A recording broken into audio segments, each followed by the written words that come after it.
Austin, astronaut, a man barely alive.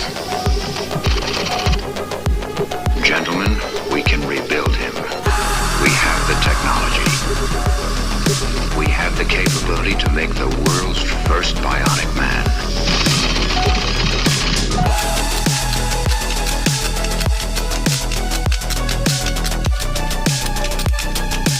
Steve Austin will be that man.